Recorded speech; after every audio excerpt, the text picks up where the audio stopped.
Welcome and welcome back, everybody, to the OK Grognard Show. Today is Monday, May 30th, 2022, just after 10 a.m. Central in beautiful Lake Geneva, Wisconsin. We're going to continue talking about the first edition Advanced Dungeons and Dragons Dungeon Master's Guide section on magic items. We were in the process of reading through and discussing the various potion descriptions, and we've been delaying this morning because there's a marching band across the street getting ready for the Memorial Day parade here in Lake Geneva, and I wanted to give them time to work out their percussion section. Anyway, here we are today, and we're going to have a look at what's going on with that. A little washed out on the thing, but we're setting up the new studio back here and don't have the green screen up anymore. So this will do for the time being, and then once we get that going, we'll all look good again, or as good as we can, right? In any event, it's good to have you here, and I appreciate you checking in and even checking the show out on a YouTube video recording later. Much appreciated. So let's jump right in. Extra healing. This potion restores 6 to 27, that's 3d8 plus 3 hit points of damage when wholly consumed, or 1d8 hit points of damage for each 1/3 potion. So obviously 3 to 24, if you rolled 3d8 and then added plus 3, you get an extra bonus if you drink the whole thing at once. I've seen some folks talk about the healing spells as if first level a D8, uh, and this is in different edition because there is no in between. But if you're supposed to get two D8, the first one's just automatically an 8. You only roll the second one, or in this case, extra healing. The first two are a D8 each, and you roll the third. Now, does that work if you do thirds? Probably not, and probably should have to roll each one. But I understand the mentality behind not wanting to roll 3 ones when consuming an extra healing potion and getting 6 points, but rolling an 8 when getting a Cure Light Wounds. And what's up with that? I get more from a spell that I can cast at first level than one I have to wait till 5th level to cast. That's kind of kooky. So, think about those kind of things if you're making some house rules for your games. That's probably one worth investigating. The next potion we're looking at is Fire Resistance. This potion bestows magical invulnerability to all forms of normal fire, such as bonfires, burning oil, or even huge pyres of flaming wood, upon the person drinking it. It furthermore gives resistance to such fires as generated by molten lava, a wall of fire, a fireball, fiery dragon breath, need a comment after that, and similar intense flame/heat. All damage from such fires is reduced by -2 from each die of damage, and if a saving throw is applicable, it is made at +4. Note, if but 1/2 of the potion is consumed, it confers invulnerability to normal fires and half the benefits noted above, -1 and +2. The potion lasts for 1 turn or 5 rounds for half doses. So a full 10 minutes, 10 rounds or 5 rounds for half doses. I like the idea that you can drink potions in portions, and receive some benefit from them, even if the higher benefits are negated or truncated or less than they would have been otherwise. The idea that two people can share a potion of fire resistance and walk out of a burning building safely seems like a nice benefit to using it with using your head while using your potions. Flying is the next potion. A flying potion enables the individual drinking it to fly in the same manner as a third level magic user spell. We won't go into every spell and check them out unless it says it's like this, except it only does. So if there's some alternate version of the spell due to what it says in this description, it's worth checking out. Otherwise, it just works like the third level magic user spell. Now, let's keep in mind that to throw a third level magic user spell, you have to be a fifth level magic user. So I think the assumption there is that anything that is level dependent would be based off of the lowest possible level to cast it. So keep that in mind. Gaseous form. By imbibing this magical liquid, the individual causes his or her body, as well as what it carries and wears, to become gaseous in form and able to flow accordingly at a base speed of 3 inches per round. That's 30 feet per round. A gust of wind spell or even normal strong air currents will blow the gaseous form backwards at air speed. Keep in mind, too, I just use inches as tens of feet. I don't switch it up when parties are outdoors to tens of yards.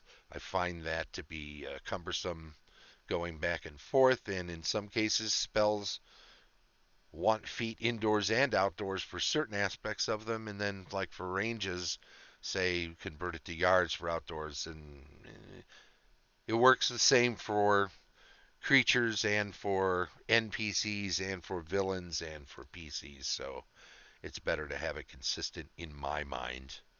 Uh, Less screwing around, less time distracted at the table from the business of gaming. The gaseous form is transparent and insubstantial. It wavers and shifts. It cannot be harmed except by magical fires or lightnings, in which case damage is normal. A whirlwind will inflict double damage upon any creature in gaseous form. When in such condition, the individual is able to enter any space which is not airtight, i.e., a small crack or hole which allows air to penetrate, will also allow entry by a creature in gaseous form. The entire potion must be consumed to achieve this result, and the effects last the entire duration. That duration being vibing the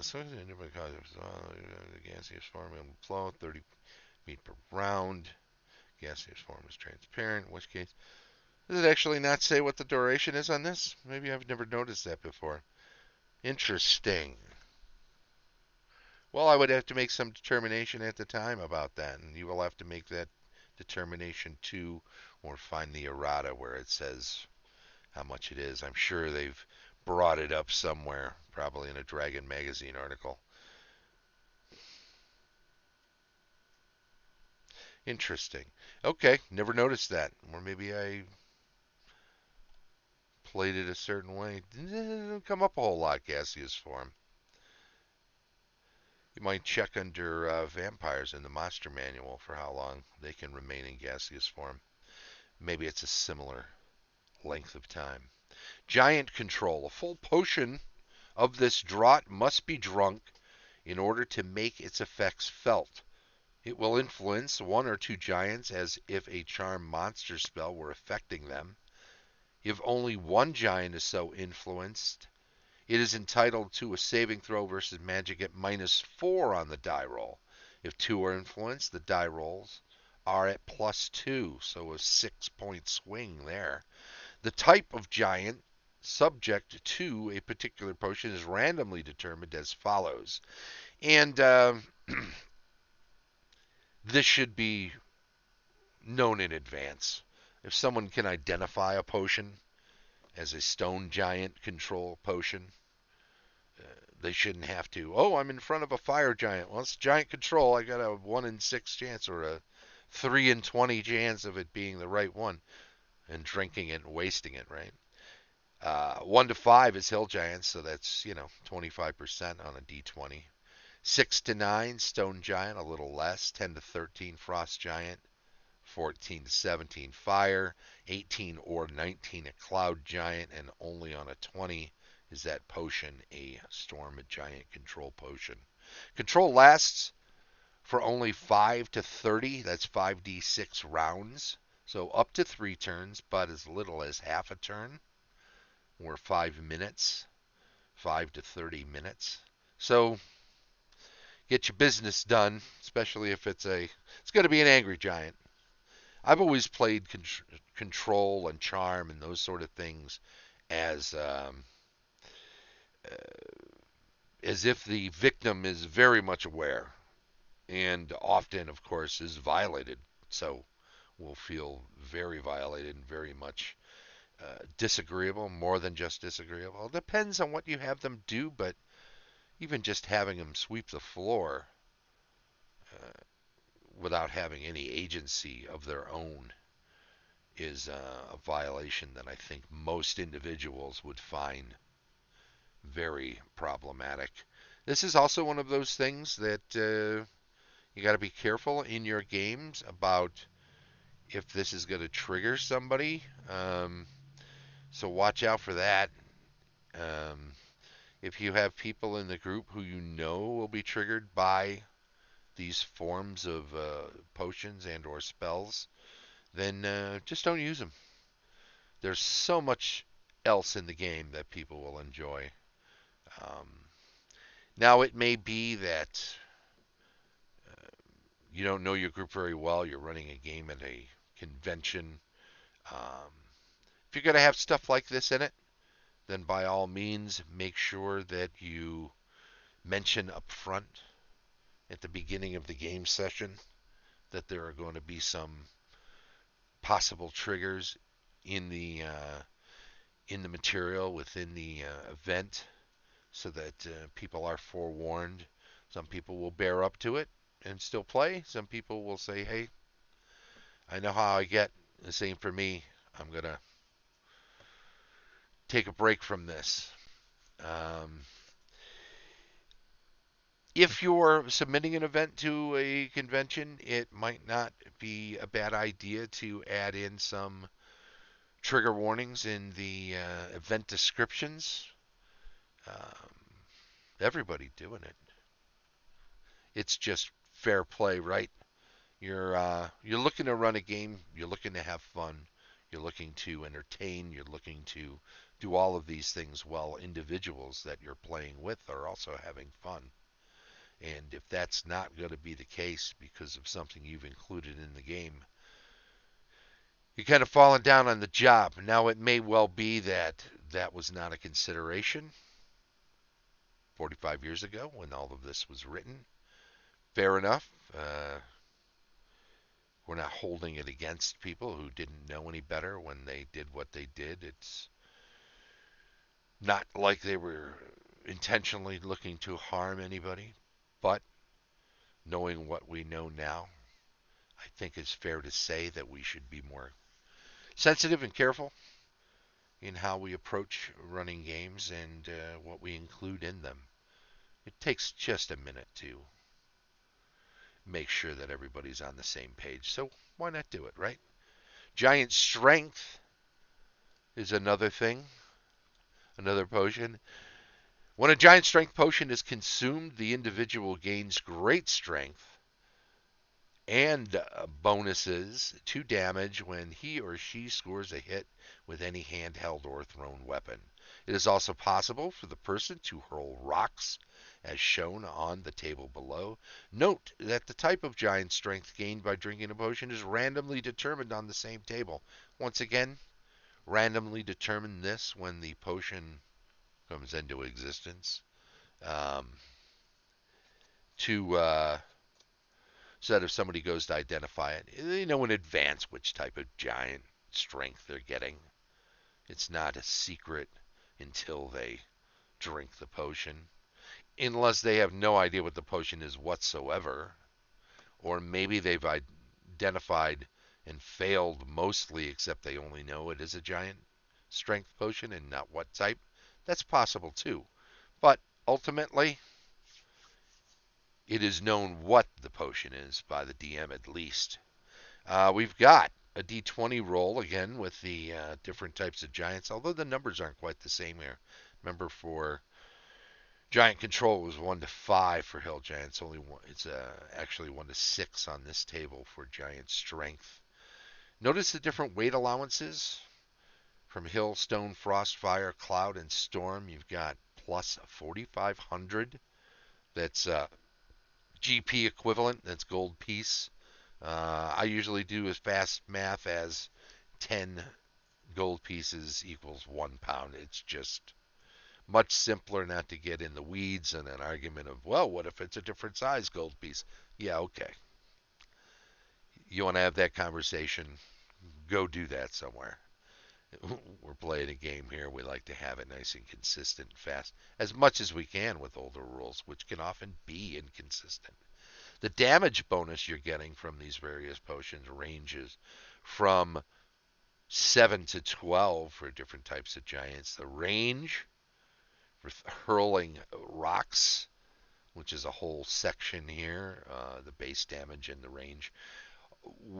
80 feet to twice that, 160 feet for a storm giant tossing a rock. Base damage is based not just on the size of the rock, but also on the strength of the hurler. 1d6, 1d12 for stone giants who have a anomaly there. Notice they also have the 160 feet. They're just great at throwing what they're made of. Frost and fire giants are both 1d8 on the base damage, although they're 100 and 120 feet respectively on their range. 140-foot range for a cloud giant with 1d10 as the base damage. And much like the stone giant, the storm giant has 160-foot range and 1d12 on the base damage, and then of course the damage bonus in that previous column. Bend bars lift gates for the various giant types range from 50 to 100% in 10% increments. So pretty straightforward there. And if a giant can't bend bars and lift gates, I think a lot of us have probably seen Game of Thrones and whatnot, and there are sections in there where there are giants who are dealing with gates. We can recall some of that if we're familiar. So, compare these abilities to the character strength ability and to the girdle of giant strength. The potion can be used only by fighters. Some potions are like that. Only specific classes can use them. Note this does not give the same powers as the girdle. So fighters, I would include rangers and barbarians in that, and paladins if you're using all of those subclasses.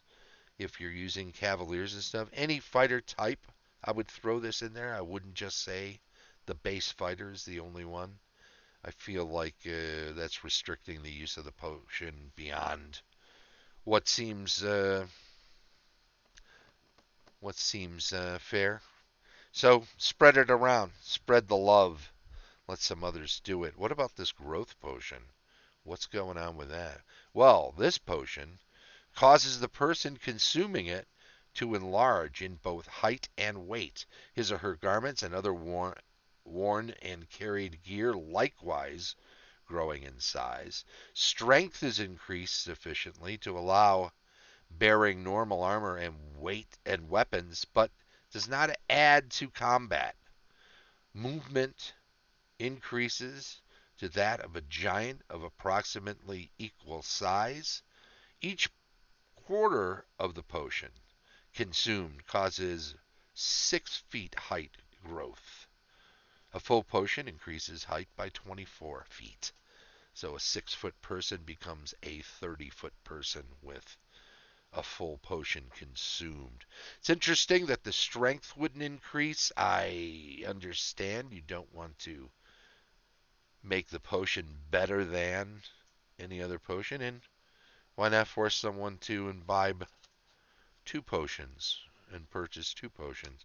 But, this is one of those that I think DM should consider making some adjustments on, because you would think the added strength applies to walking around with the chainmail that's now 4 times the size, 5 times the size. Um, so it weighs more and you're able to bear that. Why are you not stronger? Kind of seems inconsistent. So that's one I think that DM should look at and make some determinations whether or not they want to adjust that with some house rules a little bit. Your mileage may vary. A healing potion, an entire potion must be consumed in a single drinking. It takes a round. In order for this liquor to restore 4 to 10, that's 2d4 plus 2 hit points of damage. It's references extra healing because you can drink that in thirds and only get 1d8 each time. 2d4 plus 2. It's kind of a guaranteed minimum 4, which is half of 1d8, which is 1/3 of an extra. So you can 3 out of 8 times roll lower with 1/3 of an extra healing potion than having a full regular healing potion. Something to consider. But if you check out the pricing and experience points on each of the potions as we did on that table, you may find that it is covered somewhat there. But once again, anytime you DM, anytime something doesn't feel right to you, make some adjustments to it. Be consistent with those adjustments, but feel free to make some changes so that it feels right to you in your game. That's what it's all about, is making your game the best game that you can make your game for the players that are playing with you in your game. Heroism. This potion gives the imbiber a temporary increase in life energy levels if he or she has fewer than 10 levels of experience. This is shown below. Level of consumer, 0. Give you a number of energy levels up to, as many as 4. Bestowed. And 10-sided dice for accumulated damage bestowed. You get 3 if you're first through third, so you could become 4th, 5th, or 6th level equivalent as those energy levels are bestowed. And 3 plus 1 accumulated damage bestowed. If you're 4th through 6th, you can gain 2, so you can become 6th, 7th, or 8th, rather than so 3rd and 4th kind of the same, and the damage is a little bit accumulated damage. Bestowed is only 2 plus 2, so minimum of 3, right? And then 7th and 9th, you just get 1 level of energy, and 1 plus 3 10-sided dice for accumulated damage bestowed. When the potion is quaffed, the individual fights as if he or she were at the experience level bestowed by the magic of the elixir. Damage sustained is taken first from the magically gained hit dice and bonus points. This potion is restricted to use by men-at-arms and fighters. So they're allowing for NPCs to get in on this as well, which I think is an interesting distinction. So if you've brought along, if you've hired a man-at-arms and have these potions available, you can make them a little tougher if you get into a bind and need them to step up alongside you. as a 6th level fighter, and you want them as a 0 level consumer to suddenly be like a 4th level with 4 extra 10-sided dice, 4 to 40 extra hit points that get shaved off by any damage taken prior to it inflicting actual damage on the points that the individual has in advance. So there you go. We're winding down. I think the marching band is getting ready to take off. I'm not sure how much of that you can hear, but I can hear them in the distance a little bit. So we'll leave it at that, and then we'll come back. Human control. Again, trigger warnings, as with the other control and whatnot, spells, charms that we talked about. But we'll get into that next time so that we have um, plenty of time to discuss those things. If you have any interest in joining us, because you're only watching this on the video, and you can next time on the Twitch channel and chime in with your own opinions, feel free. I'd appreciate the insights and the added data points. It would be very much appreciated. And I got to say, this is sad we had to delay the show a little bit. I'm glad that the band is getting ready for the parade. I want to say Happy Memorial Day to anybody who celebrates that. It is, as they say, for those who used to wear the uniform and never made it out of the uniform. Uh, Memorial Day is a day of remembrance here in the USA, and let's do so. But there's no reason we can't have a barbecue and celebrate the accomplishments of those who served. Very much appreciated, everybody. I want to say thank you very much for checking us out on the OK Grognard Show. We've been looking at the advanced first edition Advanced Dungeons and Dragons Dungeon Master's Guide section on magic items. We've been going over descriptions of potions today, and I want to thank everybody who joined us and who's joining us. Oops, you know what? We're going to be bopping around here a little bit. Here we go. What a day. The show streams live on Twitch each Monday at 10 a.m. and is kept just as it was recorded without any editing at 10 a.m. Central, and then is archived on YouTube for those who want to check it out later. Thanks to our Patreon supporters, Tom Tullis of Fat Dragon Games, Rick Hershey of Fat Goblin Games, Carlos Slicing of Castle Entertainment, Heath Farndon of the D&D 20, Dave O'Brien of 4 Quacks Games, and Shane Bradley, DM Extraordinaire. This has been the OK Grognard Show. If you're checking us out on Twitch, please do follow the channel and chime in on the stream chat while the show is going.